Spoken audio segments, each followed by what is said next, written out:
kami menangkap signal-signal terhadap klien kami yang berdampak negatif dan juga berdampak kepada psikisnya. Nah, di sini juga kami ingin meluruskan berita-berita yang kami anggap merugikan klien kami. Tentu yang pertama kami ingin sampaikan kepada rekan-rekan media adalah beberapa hari yang lalu saya membesuk beliau di tahanan Polda Jawa Tengah. Nah, pertama yang beliau ingin sampaikan adalah permohonan maaf kepada institusi Polri. Itu yang pertama. Yang kedua, beliau juga menyampaikan dan saya wakili bahwa beliau juga minta maaf kepada Kapolrestabes Semarang. Nah, itu kan atasan beliau. Nah, yang kedua saya ingin menyampaikan kepada rekan-rekan media, saya mewakili bahwa klien kami, RZ, bahwa beliau ikut berlangsungkawa terhadap meninggalnya anak kita, Gama. Nah, perlu rekan-rekan ketahui bahwa klien kami itu dalam kondisi baik. Baik secara beliau juga sudah dicek kondisi badannya. Ada dugaan-dugaan mengatakan bahwa klien kami ini terlibat di dalam tentang pemakaian narkoba. Ternyata itu tidak terbukti. Beliau sudah dicek, urin 4 kali, rambut dan darah ternyata negatif. Nah, tentu kami yang mewakili RZ untuk berlangsungkawa. Nah, ini yang paling penting adalah beliau mengatakan kepada saya, beliau tidak lupa habis sholat mendoakan almarhum Gama. Yang kedua, tetap mengirim Al-Fatihah untuk almarhum Gama. Itulah yang selama ini yang dilakukan beliau setiap habis sholat. Nah, yang kedua, kami juga ingin meluruskan kepada rekan-rekan media bahwa apa yang kami lihat, apa yang kami baca dalam penanganan perkara klien kami ini, kami tidak menemukan adanya rekayasa. Apa yang dilakukan oleh pihak Polrestabes. Kami tidak menemukan juga ada sesuatu yang ditutupi oleh pihak Kapolrestabes Semarang. Karena apa? Kita melihat sendiri. Di waktu jumpa pers di Polrestabes Semarang, siapa yang dihadirkan oleh Bapak Kapolrestabes? Wali Kota Semarang, Kepala Dinas Pendidikan, Kepala Sekolah, dan orang tua juga dihadirkan oleh Bapak Kapolrestabes secara terbuka. Saling merangkul. Jadi tidak ada yang ditutupi perkara ini. Kami mohon kepada media agar untuk bisa menyampaikan sesuatu sesuai dengan fakta. Karena ini akan merugikan klien kami sendiri. Kalau kita melihat apa sih yang direkayasa apa?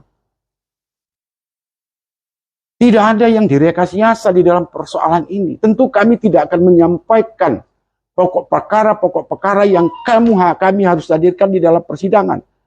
Ada nggak yang luka di dalam kejadian? Ini ada kronologisnya, ada rangkaiannya. Klien kami kenapa melakukan penembakan? Tentu ini punya rangkaian. Sebelum ini ada rangkaian-rangkaian yang harus kami pecahkan dalam persoalan ini. Tapi itu akan kami lakukan nanti adalah di dalam persidangan. Tentu kami tidak bisa membuka substansi pokok perkara. Nah, inilah yang kami ingin sampaikan kepada rekan-rekan media bahwa di sini kami lihat tidak ada rekayasa. Tidak ada kebohongan dan pinah apa yang dilakukan oleh Bapak Kapolrestabes Semarang. Yang kedua, kami mohon juga kepada Bapak Kapolri, Bapak Kapolda, biarkanlah ini berjalan sesuai dengan on the track, tegak lurus. Biarkan perkara ini berjalan sesuai dengan real ataupun role aturan yang berlaku di Indonesia. Jangan lagi ada tekanan-tekanan publik, pada akhirnya segala sesuatu tidak bisa dilakukan di dalam pemeriksaan secara maksimal yang sesungguhnya. Untuk rekan-rekan media, kurang apa yang dilakukan oleh penyidik Polda. Kejadian tanggal 24, tanggal 9 klien kami sudah dilakukan sidang kode etik. Kedua, pada tanggal 9 juga, klien kami sudah ditetapkan sebagai tersangka. Kurang cepat apa yang dilakukan oleh Polda Jawa Tengah. Jadi jangan dikatakan ini bahwa lamban. Tidak benar, itu akan saya sanggah. Bahwa itu tidak benar apa yang dilakukan, ini masih ada keterlambatan. Kita hitung berapa hari, tanggal 24, tanggal 9, sudah dilakukan kode etik. Sudah dilakukan penetapan tersangka. Kurang cepat apa yang dilakukan oleh Polda Jawa Tengah. Ini tentu harus kami sampaikan kepada masyarakat. Biarkanlah ini berjalan sesuai dengan aturan. Jangan sampai lagi ada tekanan-tekanan dari pihak manapun. Saya berharap ada dua sosok yang mencari kebenaran dan keadilan. Siapa itu? Yang pertama adalah pihak keluarga Gama. Pasti dia menginginkan kebenaran dan keadilan. Tetapi juga dari klien kami, keluarga juga ingin mencari suatu kebenaran keadilan. Sama-sama ini. Jadi mari kita pegang praduga tidak bersalah. Jangan melakukan hal-hal yang bisa menyudutkan klien kami. Menurut saya, apa yang dilakukan oleh Polrestabes dan Polda Jawa Tengah ini sudah sesuai apa yang dilakukan SOP tentang penyelidikan dan penyidikan. Maka dari itu, saya himbau kepada masyarakat, siapapun masyarakat khususnya yang ada kata Semarang, mari kita mulai cool down di dalam persoalan ini. Biarkanlah, percayakan kepada pihak kepolisian, penyidik Jawa Tengah, ataupun penyidik Polrestabes agar segera perkara ini bisa P21. Nah, disinilah nanti kita akan menentukan siapa sih yang sesungguhnya. Siapa? Apakah klien kami salah? Kita ikuti aturan. Kalau nanti klien kami tidak bersalah, ya kita juga harus patuhi apapun itu keputusan majelis hakim. Karena beliaulah yang menentukan ini semua benar atau salahnya seseorang melakukan tindak kejahatan atau tidak pidana. Maka dari itu, rekan-rekan, perlu juga kami sampaikan kepada masyarakat bahwa anak-anakku yang masih belajar, masa depan kalian itu masih panjang. Jangan sampai terjadi kelompok-kelompok tawuran, ini kan tidak baik. Ini juga penting terhadap orang tua untuk mendidik dan menjaga anaknya. Nah, memang di waktu setelah mereka itu mulai dari masuk sekolah sampai mereka pulang sekolah, itu ada di sekolah. Tetapi juga setelah pulang sekolah, ini juga harus diperhatikan orang tuanya. Harus menjaga orang tuanya. Karena apa? Pasti setiap kegiatan anak di luar, tidak semua orang tahu. Perlu saya sampaikan bahwa jangan sampai anak-anak kita itu gunakan senjata tajam. Itu ancamannya 15 tahun. Undang-Undang Darurat nomor 12 1951 pasal 2 ayat 1. Menguasai, membawa, menyembunyikan, apalagi menggunakan. Itu ancamannya 15 tahun. Ancaman menyalahgunakan senjata tajam Undang-Undang Darurat, ancamannya 15 tahun penjara. Nah, bagaimana jika terjadi antara pelajar dengan pelajar? Sesuai pasal 358. Ikut serta di dalam terjadinya antara pelajar misalkan tawuran, itu diancam 2 tahun 6 bulan. Meninggal dunia 4 tahun. Jadi semua ada sanksi hukumnya. Nah, maka dari itu kami himbau juga kepada pihak Kapolrestabes Semarang harus melakukan tindakan musyawarah. Kalau tidak, tindakan musyawarah tidak bisa dilakukan dengan kelompok-kelompok yang kita duga ada tawuran, ya melakukan tindakan tegas dong. Jangan sampai pihak Kapolrestabes dan Polda Jawa Tengah ini terjadi pembiaran. Ini tidak baik untuk masyarakat.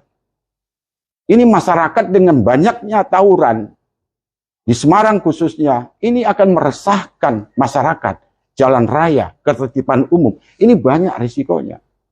Nah, maka dari itu kami minta kepada masyarakat di Kota Semarang khususnya, terhadap orang tua, terhadap guru, mari kita menasihati anak-anaknya yang masih dalam mengikuti sekolah menengah atas. Mungkin itu. Lanjut untuk ini rencana nanti persidangan. Tadi disebutkan bahwa 4 atau 5 waktu di kuasa hukum. 7. Ya, nanti seperti apa nanti untuk pembelaan?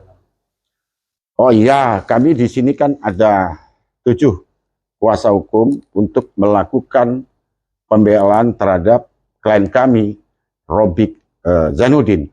Nah, di sini bahwa yang kami ketahui, ini tidak sedikit saksi yang kami harus hadapi besok di pengadilan. Ada lebih kurang, kalau tidak salah saya, ada 30 saksi di Polda. Di Polrestabes ada lebih kurang 15 saksi yang ada di Polrestabes. Ini tentu bukan persoalan yang mudah untuk kami melakukan pembelaan terhadap klien. Apalagi banyak anak di bawah umur. Ini juga menjadi satu persoalan bagi kami. Karena kami tidak bisa melakukan sesuatu hal yang keras untuk bertanya kepada anak-anak yang di bawah umur ini. Ini juga menjadi beban terhadap kami selaku lawyer untuk membuka yang seterang-terangnya persoalan ini. Agar apa? Agar masyarakat tahu ada tidak sesungguhnya bahwa ada tawuran, ada yang membawa sajam apa tidak. Ini akan kita buka di pengadilan seterang-terangnya. Agar kedua pihak ini, baik dari pihak keluarganya Gama, dari pihak keluarganya si Robik, ini mendapat suatu kepastian hukum, ini yang kita cari. Dan mendapat satu kebenaran keadilan yang pasti. Ini yang kami sekarang berusaha untuk melakukan hal-hal yang positif untuk klien kami. Demikian. Sudah satu pengakuan dari kliennya terkait dengan mengapa melakukan penembakan. Nah ini, jadi ingin saya jelaskan kepada rekan-rekan media, apa yang kami tangkap selama ini, bahwa klien kami tidak punya mens rea untuk melakukan penembakan terhadap almarhum Gama. Satu, bahwa beliau tidak kenal sama sekali siapa yang ditembak. Dan beliau tidak ada hubungan saudara siapa yang ditembak. Jadi mens rea-nya kami anggap tidak ada sama sekali apa yang dilakukan oleh Robik Zainuddin. Itu yang pertama. Yang kedua, ingin saya sampaikan kepada rekan-rekan. Beliau adalah melihat di depan matanya ada orang mengendarai sepeda motor dengan kelajuan. Yang kedua, ada orang yang dikejar yang menggunakan sajam. Nah, disinilah beliau beranggapan bahwa itu adalah begal. Nah, apa yang dilakukan adalah pencegahan agar tidak menjadi suatu tindak pidana. Satu, tidak pidana melukai atau membunuh. Nah, apa yang dia lakukan setelah kami tanya? Bahwa klien kami mengatakan, dia sudah mengatakan, saya polisi. Artinya peringatan secara lisan sudah dia lakukan. Yang kedua, dia menggunakan tembakan ke atas ke arah jarum 11 1 kali. Artinya ada 2 peringatan yang dia lakukan. 1 peringatan lisan, kedua menggunakan senjata. Nah, setelah peringatan itu dia tidak indahkan, akhirnya klien kami melakukan adalah penembakan bukan untuk membunuh. Ini perlu saya luruskan. Bukan, niatnya tidak ada untuk membunuh siapapun. Dia ingin melumpuhkan dan ingin melakukan pencegahan. Pencegahan yang dilakukan karena apa? Polisi bisa tidak melakukan penembakan. Kalau itu membahayakan dirinya, mengancam dirinya, atau mengancam nyawa orang lain, bisa-bisa saja dia melakukan penembakan. Penembakan kaki, ataupun kalau memang itu mengancam nyawa, bisa juga dia melakukan penembakan sampai meninggal dunia. Tentu ini sudah ada SOP yang dia lakukan. Nah, ini juga yang perlu kami sampaikan kepada rekan-rekan. Kalau nanti kita ingin sesuatu, mencari kebenaran, saya janji, saya akan buka di pengadilan. Saya akan buka seterang-terangnya ini semua di pengadilan. Agar kebenaran sejati itu bisa dibuka di hadapan pengadilan. Karena apa? Di situ ada saksi. Jadi kita dengar keterangan saksi. Siapa saksi yang berbohong? Siapa saksi yang benar menyampaikan satu fakta? Nah, disitulah nanti kita akan bisa melihat sesuatu kebenaran. Demikian. Terus Kanjeng.